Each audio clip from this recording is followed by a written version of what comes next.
First, a warning. As far as offensive words go, you are now entering a hard hat area. We're going to be unabashed in this. I'm talking to you about a very particular word, a very powerful word, a very see you next Tuesday word. A word that is still so offensive that the funders of this event would only let me talk about it if we censored it on the slides. Which rather proves my point, don't you think? I love this word. Oh my God, I love everything about this word. Not just what it signifies, but the actual sound of it. The fact that the C and the T just cushion the sound into this monosyllabic that you can just spit like a bullet, or you can extend it out and roll it around your mouth. Cunt. I love its dexterity. I love the fact that in Scotland it's a term of endearment. But in America, it's horrendously offensive. I love it means something different with your friends than it does if you said it to your boss. It would probably cost you your job. I do not recommend it. I love this word. I love the fact that the first three letters are still the same chalice shape, all rolling through the word until they're stopped in that plosive T at the end. I think the thing that I love most about it is its status as the nastiest of all the nasty words. Although that title is under some contention now, there are other obvious heavyweight contenders for the most offensive word. The N-word, for example.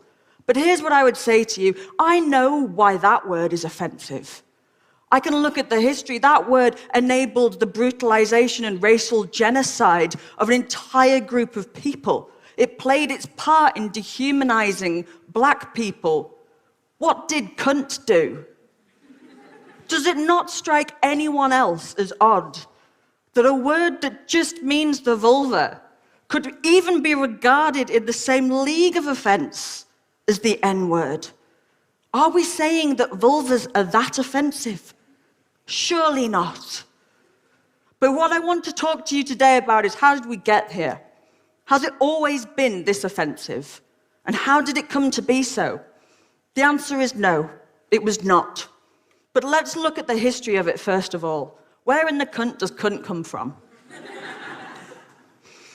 It's one of those words that's so old, etymologists and linguists, they lose sight of it eventually. It's the oldest word for the vulva that we have in the English language. It might even be the oldest in the world. There are some theories.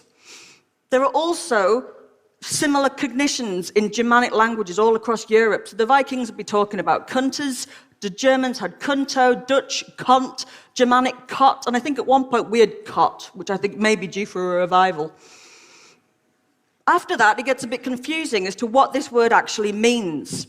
One of the leading theories is that it shares this root, this Proto-Indo-European root, with this gen sound, which you also see in genetics. Gene, and that means to create. Another theory is that it comes from this sound, gun, which gives us woman, gynecology. Create, woman. But what really fascinates linguists is this sound, the coo sound, because that gave us cunt and it also gave us cunning. Cunning originally didn't mean sneaky, it meant you knew something. Cunning folk, cunning women were wise women. And in Scotland still today, if you ken something, it means you know something. I ken this. It also gave us queen and cow, slightly bizarre, which is slightly less highbrow. But it turns up again in the Middle Ages in quent, which means knowledge and also means cunt. It has a Latin variation as well, cunnis, which also means cunt, which turns up all over the Roman world, including in graffiti in Pompeii. Some of my favorite Roman graffiti from the city of Pompeii, I won't try and do the Latin, but it's translated to be, a hairy cunt is better fucked than a smooth one. It wants cock and holds in steam. There you go. However, I put it to you that the word cunt, as offensive as it may be today, stems from a root that means woman, knowledge, create, cow. Has it always been this offensive? No. But we'll talk about this. So when we talk about these words, vulva, vagina, trying to offer more palatable alternatives to cunt, vagina, the word turns up in the 17th century. It's taken directly from Latin, and it means a scabbard. It means something that a sword goes into.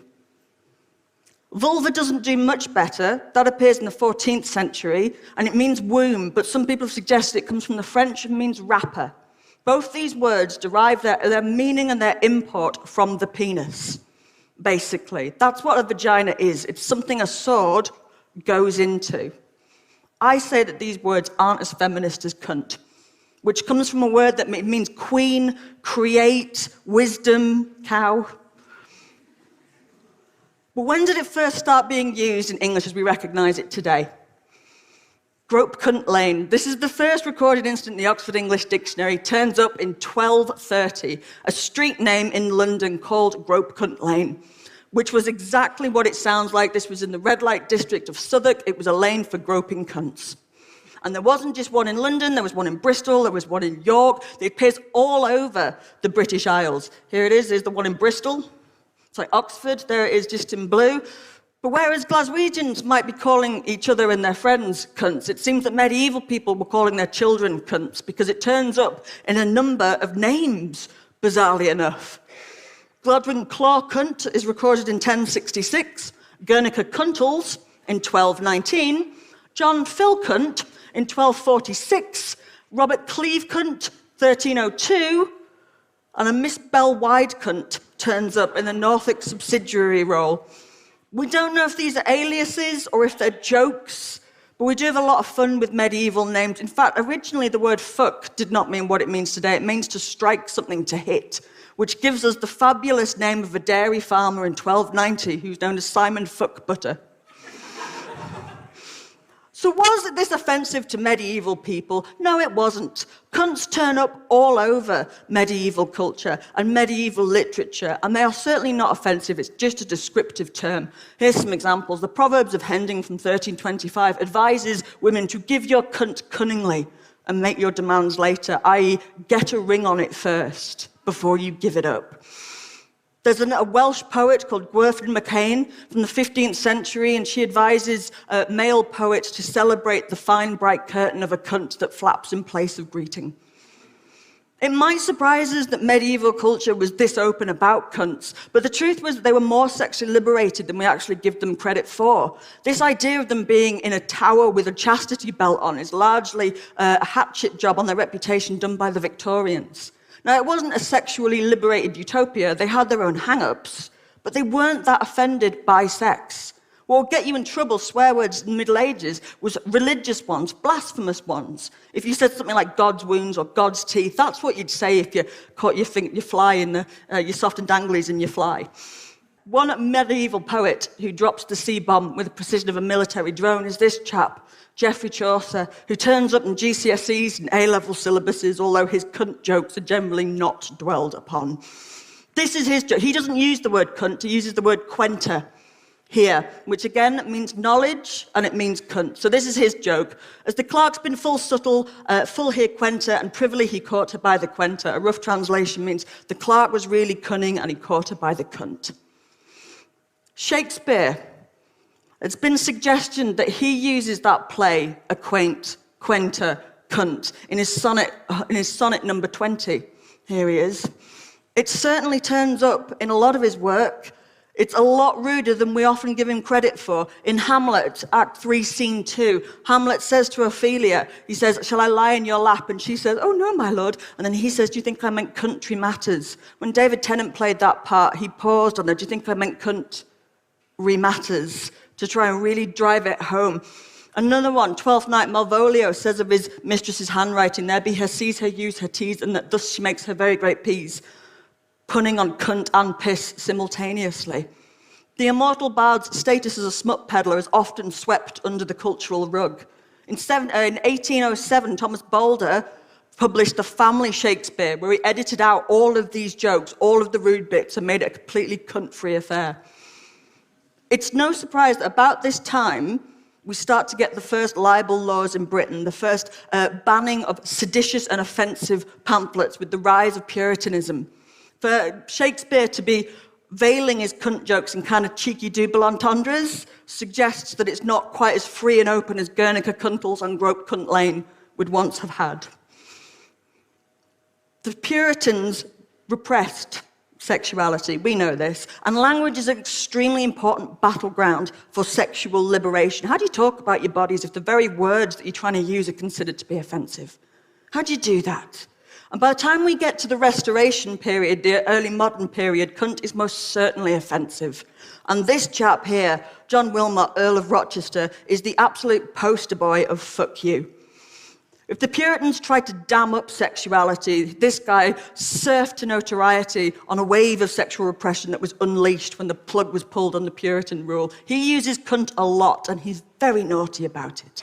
He wrote this poem about his mistress and how jealous he was of her other lovers. When your lewd cunt came spewing home, drenched with the seed of half the town, my dram of sperm was supped up after for the digestive surfeit water, full gorged at another time with a vast meal of slime, which your devouring cunt, oh, missed one, hath drawn from porters' backs and footmen's brawn. Sorry, everyone. He uses that word to shock, and it's easy to look at his work and think that he's sexually liberated, but he's actually quite angry at cunts and their owners, and that goes all the way through it. From here on out, cunt is an offensive, naughty word. Georgian cunts, here we go. I'll just let that settle. So what happens about the 18th century is the print industry really explodes. And of course, we being humans, we didn't just want to publish nice books. We published porn, yay! There's a huge proliferation of porn that comes out of the 18th century, but oddly enough, most of it shies away from using that word cunt.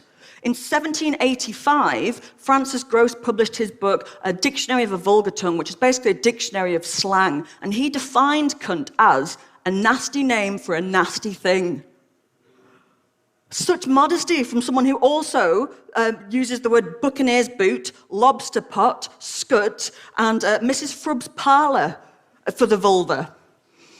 This book here, Harris's List, this is an almanac, this is a directory of sex workers in London at the time who were selling sex, and it lists not only their address and their prices, but very, very intimate descriptions of what they do and their vulvas, but it doesn't use cunt very much.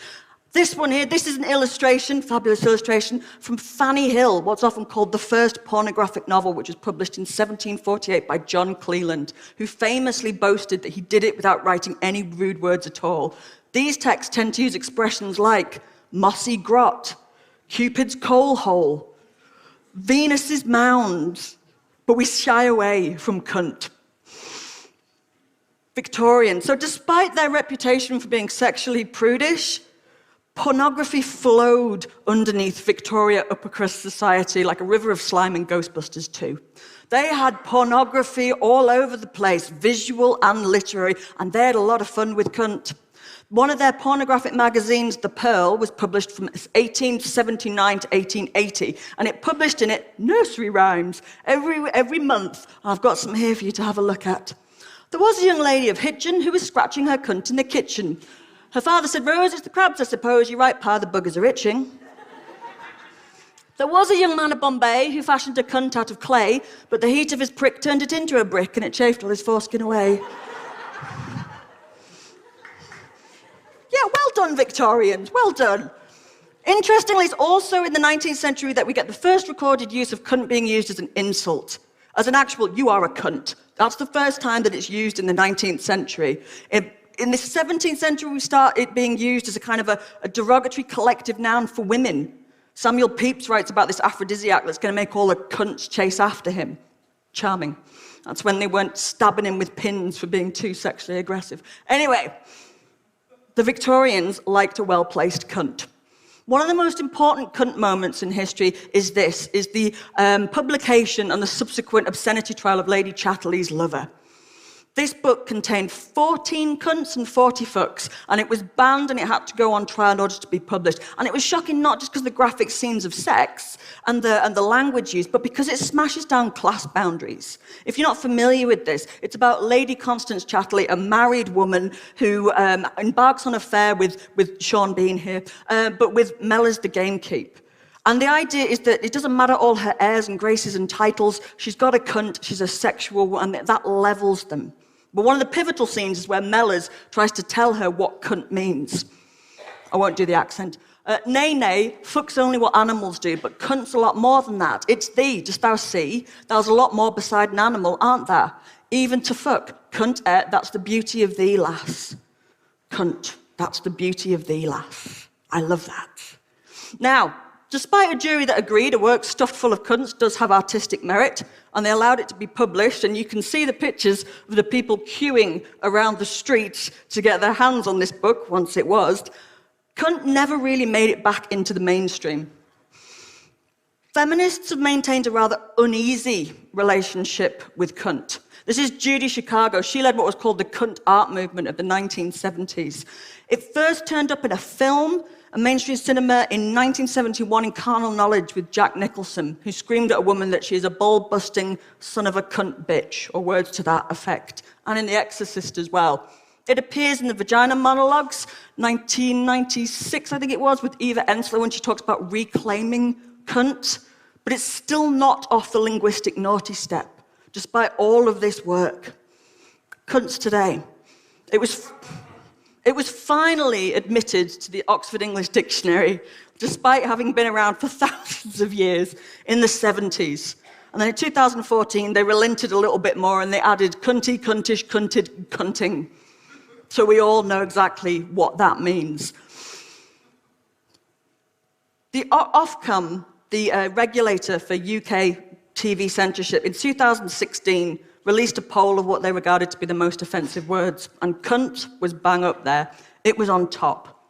It is still regarded as a horrendously offensive word. But here's what I want to leave you with. What do you call yours? Because as far as I can see, words for vulva or cunts fall into a few categories. We've got childlike, a tuppence, a Twinkie, a foof, a minky, a Mary. Very medical, a vulva, pudendum, vagina. Slightly detached, down there. It's down there. Bits, special area. Violent, axe wound, penis flytrap, gash, or a growler.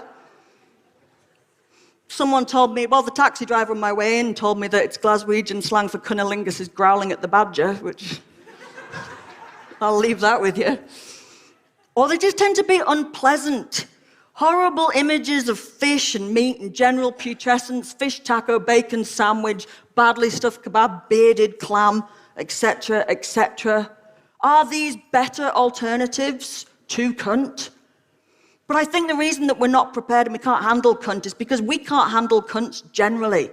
While it's been linguistically sanitized, culturally, the only cunts we seem to be okay with are ones that have been plucked and buffed and waxed and glued, covered in glitter. It's a vajazzle, by the way. The vagina-plaster business is booming. You can have your labia cut off, you can have your hymen rebuilt, you can have your pelvic floor resprung. Are we this uncomfortable with the cunt actually as it is? It's a seat of enormous and awesome power. It can eat a penis and push out a baby. It's not a twinkle. It is an old word. It's an offensive word, but it's an ancient and honest one. And this is the original word. Everything else came after. So welcome to Team Cunt.